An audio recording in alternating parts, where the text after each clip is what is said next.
ما كنتش قادر اقف على رجلي من اللي حصل لي. رضا اصر ان ادخل اوضة الضيوف ارتاح فيها شوية. كانت اوضة فيها سرير كبير ودولاب وكنبة عربي قديمة. فردت جسمي على السرير، وبعد شوية دخل رضا وامه كانت جايبة اكل. حلفت عليا اكل معاهم، وفي وسط الكلام قالت لي: انا هفتح المندل واشوف ايه اللي بيحصل لولادي. اللقمة وقفت في زوري. كنت حاسس ان الكلام اتعقد على لساني، ما كنتش عارف هرد اقول لها ايه. هو خلاص اليأس اتملك منها. سبت الاكل وقلت لها: وحد الله يا ام رضا، انت عارفة ان اللي هتعمليه ده حرام. هستنى ايه تاني؟ اما رضا هو كمان يجراله كده؟ دي لعنة، ولازم اعرف عيالي بيحصل لهم كل ده ليه. حاولت اقنعها واغير رأيها، بس هي كانت رافضة تماما. مساء الخير او صباح الخير على حسب بتسمعوا القصة امتى. انا مصطفى محمود، اهلا بيكم في برنامج المغارة الموسم الاول. النهاردة هنكمل قصة عنايات، وهنعرف سبب اللعنة اللي لخبطت حياتهم. بالنسبة للناس اللي ما سمعوش الجزء الاول، هتلاقوا القصة على القناة باسم عنايات. وكمان بفكركم ما تنسوش تشتركوا في القناة وتفعلوا زر الجرس وتدعموا القناة بلايك وكومنت وشير. ودلوقتي جهزوا المشروب المفضل والسماعات ويلا نبدأ.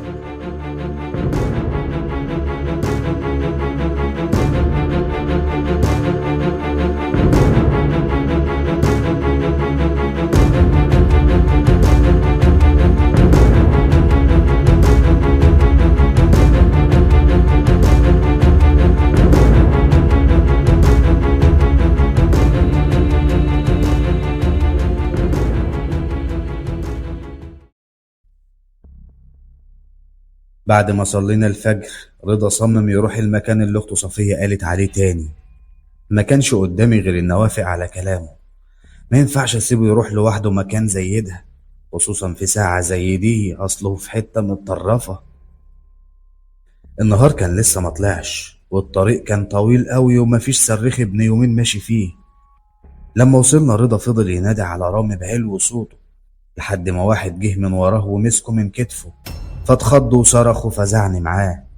بصينا على اللي وراه، كان راعي من بتوع الغنم. بتعملوا ايه هنا في الوقت ده؟ انتوا مش هتبطلوا اذى في الخلق؟ انت مين؟ انتوا اللي مين؟ احنا بندور على بيت واحدة اسمها عنايات. استغفر ربنا وسابنا ومشي. بصيت لرضا فقال لي: ماله الراجل ده يا شيخ محمد؟ انا مش فاهم حاجة. ناديت عليه فوقف، ومشيت لحد ما قربت منه ورضا ورايا. قلت له: يا خال، احنا بندور انا والراجل ده على بيتها، لو تعرف دلنا مش هتخسر حاجة. اخوه غايب، وولاد الحلال قالوا انهم شافوه داخل هنا بيت واحدة اسمها عنايات، فجينا ندور عليها، وزي ما انت شايف كده احنا مش لاقيين هنا اي بيوت. ومين قال لكم ان بيت عنايات مش هنا؟ بيت اخر الطريق دي، بس خليكم عارفين ان اللي بيروح هناك ما بيرجعش. ما بيرجعش ازاي يعني؟ زي ما سمعتوا كده.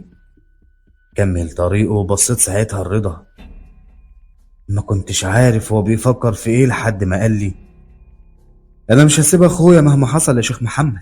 يا عالم عنايات دي بتعمل فيه ايه؟ خدنا الطريق اللي شاور عليه الراعي. كان طريق طويل ما قابلناش فيه بني ادم واحد، كله غطان. فضلنا ماشيين لحد ما بان قدامنا بيت من بعيد مبني من الطين. قربنا منه، كانت شبابيكه عالية. لفينا حواليه لحد ما وصلنا للباب. خبطنا عليه كتير، وفي الآخر طلع لنا ولد صغير تقريبا عمره 7 سنين. بصلنا وقال: عايزين مين؟ عنايات. مفيش حد هنا اسمه عنايات. امال ده بيت مين؟ ده بيت حسان الراعي وانا ابنه، بس هو مش هنا دلوقتي. بصيت لرضا وفهمنا ان الراجل اللي قابلنا من شوية كان بيضحك علينا. رجعنا البلد تاني. رضا خد الطريق اللي بيروح بيه كل مرة لبيته، وانا روحت بيته ودخلت الأوضة. فردت جسمي على السرير. كانت الأوضة هادية وما فيهاش حاجة، بس قلبي كان مقبوض. الهدوء ده ما كانش مطمني. كنت حاسس ان رامي فيه حاجة. كنت بحاول اكدب على نفسي عشان ما فكرش ان عنايات دي ممكن تكون اذيته. تفكيري بقى زي تفكير رضا أخوه من ساعة ما شفت عينين الراعي وهي مليانة خوف لما قلنا اسمها.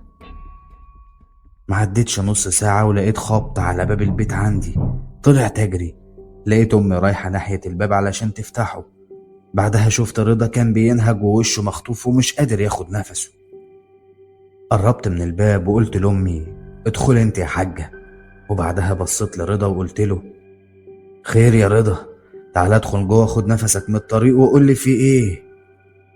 لا مفيش وقت، رامي رجع البيت. رامي رجع؟ اه، لما روحت لقيته موجود هناك، بس شكله غريب قوي يا شيخ محمد. غريب ازاي يعني؟ تعال معايا وهتشوف بنفسك. حاضر يا ابني، دقيقة هقفل اوضتي وجاي معاك. قفلت الأوضة ووصيت أمي كالعادة محدش يفتحها، وبعدها رحت معاه. خدنا طريق تاني مختصر من عند الترعة، فوصلنا أسرع. على قد ما كنت مبسوط إن رامي رجع، على قد ما كنت خايف من رجوع.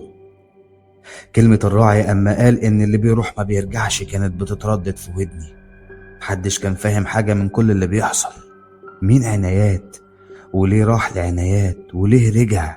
وعنايات دي تبقى عايزة ايه منهم؟ وعلاقتها ايه باللي بيحصل عندي في الأوضة؟ أسئلة كتير كانت في دماغي بس ما كنتش لاقي لها إجابة وقتها. وصلنا بيت رضا ودخلنا أوضة رامي اللي كالعادة كانت متبهدلة. كان قاعد على السرير ومربع ايديه ورجليه وباصص للحيطة كأن حد مذنبه.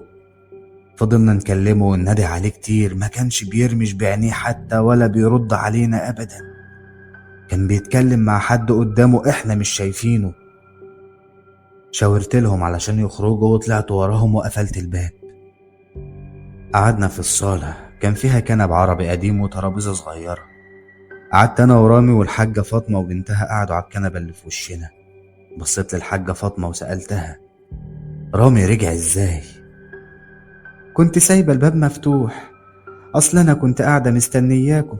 بعد ما دخلت صفية أوضتها واتأكدت إنها نامت، قعدت في المدخل وفجأة لقيته داخل عليا.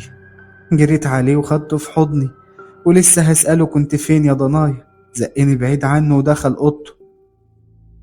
ومن ساعة ما رجع وهو على نفس الحالة اللي انت شفته عليها دي. احنا محتاجين نخلي رامي ينطق تحت أي ظرف وبأي طريقة. هو الوحيد اللي قادر يقول لنا كان فين ومين عنايات دي. دخلت أنا ورضا الأوضة عليه تاني، وقبل ما أفتح الباب سمعته بيكلم حد، بس أول ما دخلنا فضل ثابت في مكانه، نفس نظراته الباردة، بس كان في دموع نازلة من عينه. قعدت جنبه وبدأت أسأله بهدوء كنت فين يا رامي؟ ما بيردش. مين عنايات يا رامي؟ برضه ما كانش بيرد. أول ما مسكت كتفه اتنفض وبعد عني. كان باصص له وهو بيترعش. حاولت أهديه وأفهمه إن مهما كان اللي شافه فهو خلاص بقى في أمان وفي وسط أهله، لا يمكن أي حاجة تأذيه. بس هو فضل لازق في الحيطة ورافض إن أقرب منه. معرفتش أرقيه، فقريت قرآن على مية ورضا مسكه وشربناها له بالعافية. ولما هدي ونام مشيت في نفس الطريق، وأنا مروح كنت خلاص حفظت الطريق والبيوت وشكل الناس اللي قاعدة على العتب. وصلت البيت ودخلت، كلهم كانوا نايمين. قفلت الأوضة عليا وفضلت قاعد أبص على الحيطان. كانت طبيعية، بس فجأة حسيت إن دايخ والدنيا بتلف بيا والحيطان بتترج جامد وهتتهد عليا. كنت في مكان ضلمة، بس كان في صوت ضعيف وصلني بيقول اهرب يا محمد، دي مش حربك، سيبهم وملكش دعوة بيهم، واعتبر ده تعذير، ما تلومش غير نفسك على اللي هيجرالك بعد كده. بعدها حسيت ان في حاجة بتلف على رجلي وطلع على جسمي بتكتفني لحد ما شفتها قدامي. حية كبيرة كانت لفة بجسمها عليا وبتضغط على جسمي. انا كنت بتعصر، وفجأة حسيت ان الجو اتغير من حواليا، بقى برد قوي. فتحت عيني لقيتني في الأوضة. كنت صاحي مفزوع. بصيت على نفسي وحمدت ربنا انه كان كابوس، بس كنت حاسس بان جسمي كأنه حقيقي لسه مضغوط. سبت الأوضة وطلعت الصالة، اتوضيت وصليت الضحى وقعدت بره في نفس المكان اللي أمي بتقعد فيه. ما حسيتش بنفسي إني نمت تاني، إلا لما أمي مدت إيديها وطبطبت عليا. كان صوتها بعيد قوي وهي بتقول: ربنا يحميك يا ابني ويكفيك شر المؤذيين. كنت محتاج دعوتها قوي. اليوم عدى بسرعة جدا. كانت الساعة داخلة على 3 العصر. مش عارف أنا إزاي نمت كل الوقت ده. لما صحيت لبست هدومي وخرجت نفس الطريق لبيت الأسطى رضا. أول ما وصلت خبطت، ففتحت لي الحاجة فاطمة. اتفضل يا شيخ محمد، نورتنا. لما قالوا لي إنك عايزاني ما تأخرتش. رامي كويس؟ حاله لا يسر عدو ولا حبيب. في حاجة جديدة حصلت يعني؟ كل ما أدخل عليه ألاقيه بيكلم حد، ولما يشوفني يسكت، بس محدش معاه في الأوضة ولا حتى معاه موبايل. فاكرة حاجة من كلامه اللي سمعتيه طيب؟ لا والله، هو كان كلام غريب.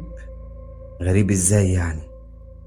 حاجة كده غريبة ودني مش متعودة عليها ولا سمعتها قبل كده.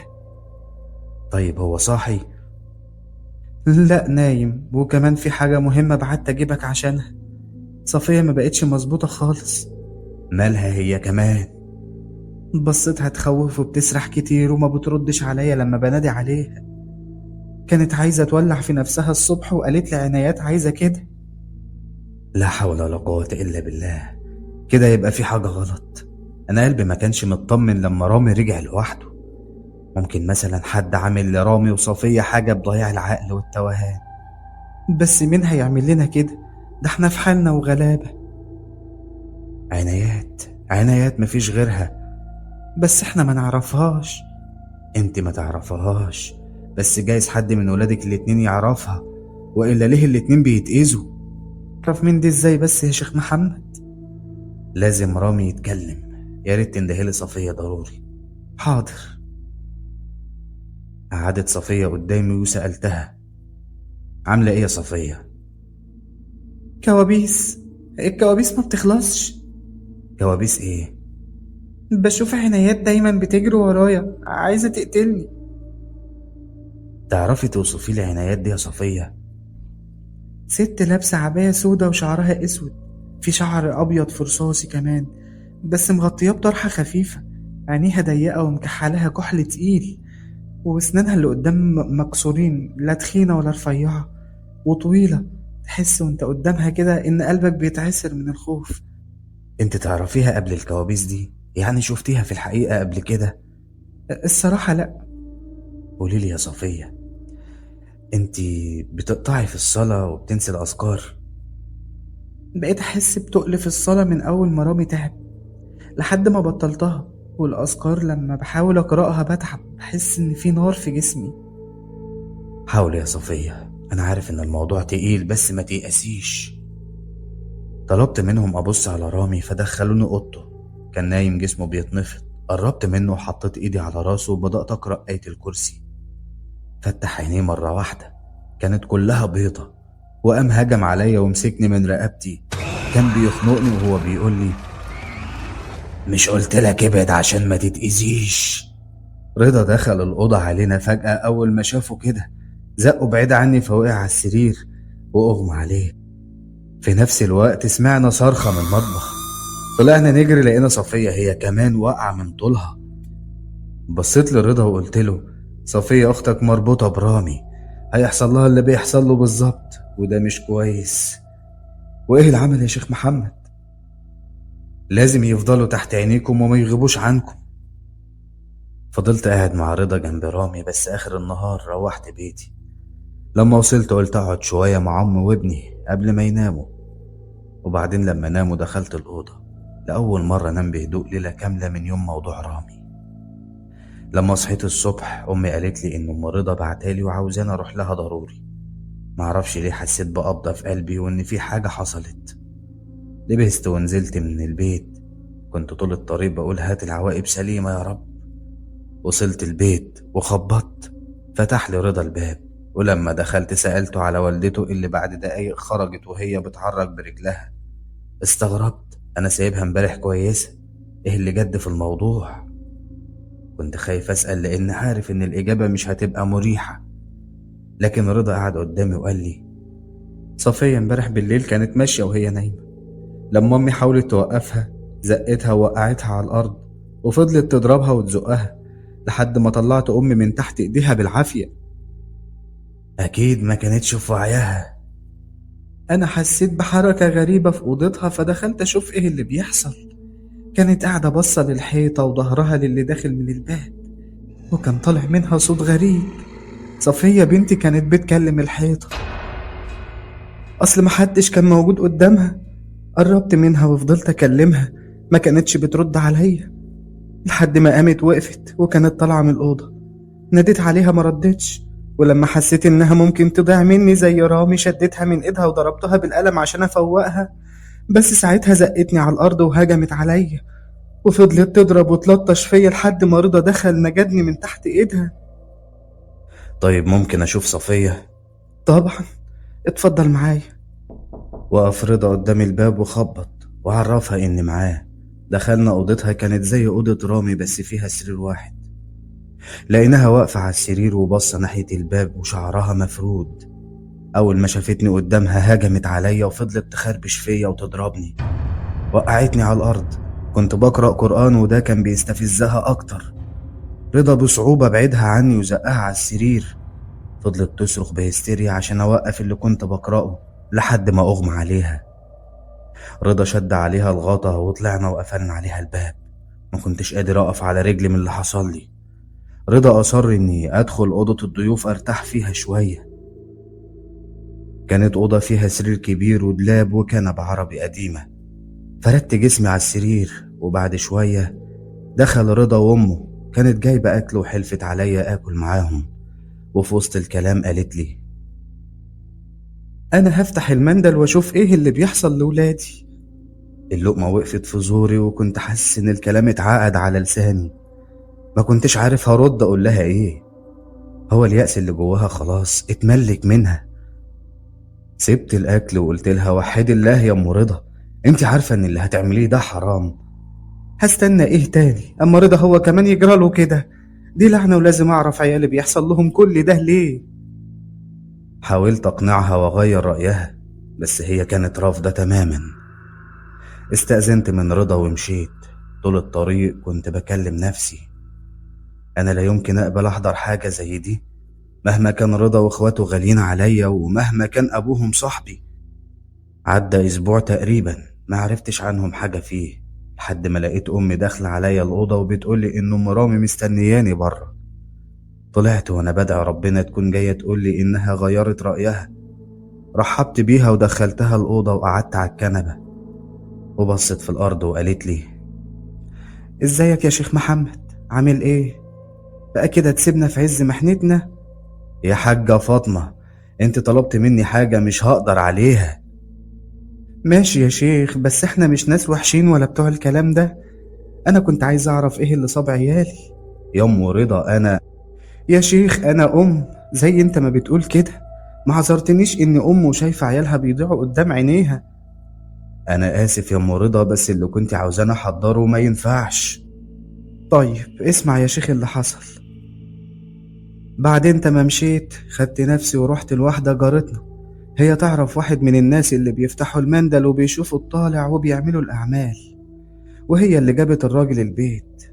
بعدها بيومين لما الراجل جه حكيت له أنا ورضا كل اللي حصل، وقعد الولد الصغير اللي كان معاها على الأرض وبدأ يكتب كلام غريب على ايديه ورجليه ووشه. وبعدين الواد عينيه اتقلبت فجأة وبقت بيضة كلها، وبدأ الراجل يتكلم معاه ويسأله عن عنايات. أنا جسمي كله كان بيتنفض من اللي بيحصل، بس بعد دقيقة رد الواد عليه: عنايات بتاعت أعمال الجلب والربط والتفريق. فضل الراجل باصص له وبعدين قال له: فين مكان عنايات؟ عند التراب القديمة اللي جنب البير. سألته ساعتها هي ليه بتأذي عيالي، لكنه مردش والواد داخ منه وتعب. فلما حاجته خد الواد اللي معاه ورضا حاسبه ومشي. وعدى كام يوم واحنا مش عارفين نعمل ايه. انا جيت لك عشان تساعدنا. اللي عملتيه غلط يا ام رامي. يا شيخ محمد انا ام متعلقة باي حبل ينقذ ولادها من اللي هم فيه. ربنا يستر، انا هاجي معاكي ابص عليهم وارتب مع رضا اللي هنعمله. الله يكبر بخاطرك يا شيخ محمد. رحت معاها البيت وفضلت مستني رضا، اللي أول ما شافني جه عليا جري وقال لي: أنا عارف إنك زعلان مني يا شيخ محمد، بس والله ما كانش بإيدي. ولا يهمك يا ابني، نركز بقى في اللي هنعمله. طيب الأول بص على رامي، لأنه بدأ يجرح في نفسه ويخربش في جسمه وبيصحى بالليل يخبط راسه في الحيطة كمان. طبيعي ده يحصل له بعد الراجل ده ما كشفه. تعالى يا ابني عشان أبص عليه. دخلت ورا رضا، كان رامي نايم على السرير متكتف عشان ما يأذيش نفسه. أول ما دخلت كان بيشتم بصوت تخين وغريب. أم رامي كانت واقفة بتبص لابنها بحسرة، مش قادرة تتكلم. سألتهم على صفية فقالوا إنها ما حصلهاش حاجة ولسه على وضعها. قربت من رامي وقعدت جنبه على السرير وقريت شوية جنبه، وبعدين بصيت على صفية ومشيت. تاني يوم رحت التراب القديمة لوحدي من غير ما أقول لرضا، ولقيت فعلا بيت هناك جنب البير، بيت قديم من دورين، واحنا اللي كنا متلخبطين بين الشارع اللي بنفس الاسم في الأول وبين المنطقة. وقفت قدام البيت زي ما تكون عارفة إني جاي من قبل ما أخبط. كانت بتفتح الباب: انت عنايات؟ بشحمها ولحمها. وانا الشيخ محمد. عارفاك وعارفة انك جاي. وطبعا عارفة انا جاي ليه. عارفة. فك العمل اللي انت عاملاه لعيال فاطمة. يا ريت كان ينفع، انت سيدي العارفين، انا لو فكيته هتأذي. طب والحل؟ مفيش حل غير ان اللي عامل العمل يأذن بفكه. ومين اللي عامل العمل ده؟ مش هقدر اقول. انت هتنطقي والا ورب الكعبة اسيب عليك يا اخو العيال اللي انت عامله لهم العمل ده. البلد كانت مقلوبة على رامي، والناس ما كانتش عارفة هو ازاي اختفى. لو عرفوا انك انت السبب مش هيطلع عليك صبح تاني. اهدى يا شيخ محمد اهدى. طيب هقول، اللي عامل العمل ده واحد اسمه عزت، وهو اللي يقدر يأذن بفكه. مشيت من عند عنايات وانا حاسس ان حد خابطني على دماغي، وبسأل نفسي: عزت صاحبنا ممكن يعمل كده؟ طول الطريق وانا رايح بيت رضا كنت بفكر في اللي سمعته من عنايات. ايه مصلحة عزت من كل ده؟ وصلت اخيرا البيت عند رضا. لأول مرة الطريق يبقى طويل بالشكل ده. دخلت وحكيت لهم اللي حصل مع عنايات وبلغتهم ان هروح لعزت. لقيت رضا مصمم يجي معايا وقال لي: كفاية انك رحت لعنايات لوحدك، انا هاجي معاكوا زي ما تيجي. اللي اعرفه ان عزت ساب بلدنا من وقت طويل وسكن في بلد تانية بعدنا، بينا وبينهم بتاع نص ساعة. خدنا تاكسي للبلد بتاعته ونزلنا نسأل الناس على بيت عزت حامد، وولاد الحلال دلونا على البيت. وقفنا قدام بيته. البيوت هنا تقريبا دور او دورين. الراجل بيبني لنفسه ويبني لابنه فوق منه. انا فاكر ان عزت كان عنده ولد اسمه مصطفى، ليه ما بنالوش شقة فوق منه؟ خبطنا على الباب الحديد لحد ما مراته هي اللي فتحت لنا. ايوه، عايزين مين؟ مش ده بيت عزت؟ ايوه اتفضلوا. دخلتنا وقعدتنا في الصالة. كان بيت عادي، حصيرة وكنبتين عربي قدام، وحيطان البيت يدوب متمحرة من جوه مش متبيضة. طلبنا نقابل عزت وعرفنا من مراته انه كان تعبان وعنده المرض الوحش ومحتاج عملية مستعجلة. دخلت انا ورضا وراها علشان نشوف عزت. كان نايم على السرير لا حول ليه ولا قوة. قعدت على طرف السرير ورضا قعد على الكنبة. مرات عزت ساعدته عشان يقعد وخرجت تعمل لنا حاجة نشربها. ازيك يا عزت، عامل ايه؟ نشكر ربنا يا محمد. اخبارك ايه؟ الحمد لله، فضل ونعمة من عند ربنا. قول لي يا عزت، ليه عملت كده؟ مش فاهم تقصد ايه يا محمد؟ العمل اللي معمول لولاد سالم. ولاد سالم؟ ايه الكلام الفارغ اللي بتقوله ده؟ انت جاي تتهمني في بيتي اني بعمل اعمال؟ عزت، عنايات اللي اعترفت بكل حاجة. انا اتصدمت فيك. انت عمرك ما كنت كده، ايه اللي غيرك؟ ده انت كنت اطيب خلق الله يا عزت. ما تتصدمش، اديك بعضمة لسانك بتقول كنت. ده حال الدنيا. انا ابني مات على ايديا في المستشفى عشان سالم اتأخر في بيع الارض. وفضل يماطل في السعر مع الراجل اللي هيشتري عشان كان ملطوش، مع اني اتحايلت عليه واتذلت له عشان يبيعها بأي تمن عشان الحق ضنايا. وفي الاخر لما باع وعطاني الفلوس ودفعتها قبل ابني ما يدخل العملية بكام ساعة مات على ايدي. واما فقت من موت مصطفى ابني سمعت ان سالم راح يعمل عملية لأمه، وبعد كام يوم رجع بيها وعمليتها نجحت، وانا ابني مات ملحقتش حتى ادخله العمليات. لو ما كانش سقف العند معايا، لو كان رضي وباعها بأي تمن، كنت لحقت ابني وكان زمانه كبر وفي عمر ولاده. عشان كده صممت اخد بطاري من عياله وبرد ناري وحرقة قلبي وانا بدفن الحتة اللي ليا في الدنيا، واموت عياله زي ما مصطفى ابني مات. حلفت ادوق مراته الوجع اللي مراتي عاشته واكسر عكازها في الدنيا. الكل شرب من الكاس، مش عيال سالم لوحدهم. تقصد ايه؟ اقصد سالم مات من كام سنة، انتقامك جه متأخر قوي. انت بتأذي عيال ملهمش ذنب، وكمان احنا عرفنا انك تعبان بالمرض الوحش. ما فكرتش هتقابل ربنا ازاي؟ هتقدر تروح له وانت شايل الذنب ده؟ لازم تتوب وتصلح غلطتك لو عاوز ربنا يسامحك وتكفر عن اللي عملته. لازم تقول لنا العمل مدفون فين، انت اللي عامل العمل وما ينفعش حد غيرك يدلنا على مكانه. انا فكر كويس، الدنيا من فاتة ومش هتقدر تقابل ربنا بالذنب ده. انا عارف اني غلطت والغل والكره عماني طول الكام سنة اللي فاتوا، ما نسيتش يوم منظر ابني وهو ميت على ايديا وانا راجع بيه مكسور. انا عزلت وحاولت انسى بس والله ما قدرتش. ده ضنايا يا اخي، ضنايا. الحق اللي فاضلك ودلنا على مكان العمل. هقول لك يا شيخ محمد، في تراب قديمة جنب بيت عنايات محدش بيدفن فيها دلوقتي. التربة القديمة بتاعت العمدة الكبير، هتلاقي العمل هناك. فك وادعي لي ربنا يغفر لي ويسامحني، واطلب من عيال سالم يسامحوني. بدأ يعيط. رضا قرب منه وشد على ايده وقال له نفك العمل واخواتي يبقوا بخير، وهسفرك تعمل العملية اللي انت محتاجها بره، واعتبر ده تعويض عن خسارتك لابنك. انا عارف ان مفيش حاجة هتعوضك ضفره، بس انا مفيش في ايدي انا واخواتي تعويض تاني نقدمهولك عن اللي ابويا عمله زمان فيك غير كده. خرجنا من بيت عزت وكان رضا متأثر وغضبان من اللي ابوه عمله، بس ما كانش فيه وقت. طلعنا على المكان اللي مدفون فيه العمل. كنا بعد العصر.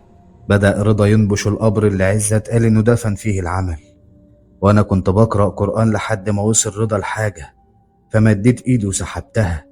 كانت راس ضبع مقطوعة ومتخيطة من بقها. فكيت الخيط وطلعت العمل اللي كان مدفون في بق الضبع. كانت صورة قديمة، بس الصورة اللي معمول عليها العمل كانت مقطوعة، والجزء اللي معمول عليه كان فيه سالم وعياله بس. أنا عندي نسخة كاملة من الصورة دي، كانت لسالم وعزت، وأنا عزت كان معاه ابنه مصطفى اللي مات، وسالم كان معاه رامي وصفية، وأنا ما كنتش لسه اتجوزت ولا خلفت. حطيت الصورة في مية وملح مقري عليهم وفكينا العمل ورحنا بيت رضا. كان رامي وصفية نايمين والحاجة فاطمة مستنيانا. قعدنا وحكينا لها كل اللي حصل، وبعدين قالت سالم عند مع عزت في الأول عشان كان عاوز يبيع الأرض بسعر عالي، لكن لما عرف إن أمه تعبانة ما همهوش وباع الأرض ورمى لعزت فلوسه، وما كلفش نفسه بعدها وسأل حتى ابنه عمل إيه. أنا شايف يا أمي إن أقل حق للراجل ده عندنا إننا نسفره يعمل العملية اللي محتاجها. وماله يا ابني، اللي انت شايفه صح اعمله. أنا حياة إخواتك عندي ما تتعوضش بمال الدنيا كلها.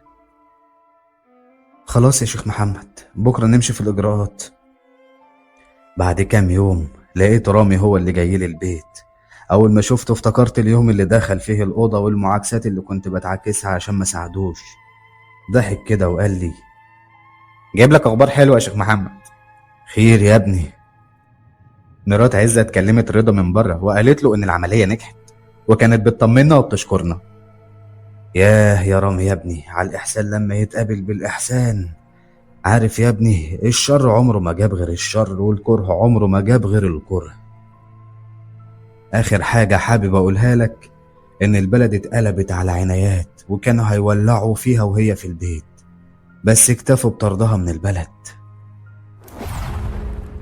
وبكده تكون خلصت القصة. أتمنى تكونوا استمتعتم. بشكر الناس اللي وصلوا معايا لحد هنا، وبشكر ليزا زغلول، وبفكركم بالدعم. القناة محتاجة الدعم ومحتاجة التفاعل عشان نكمل.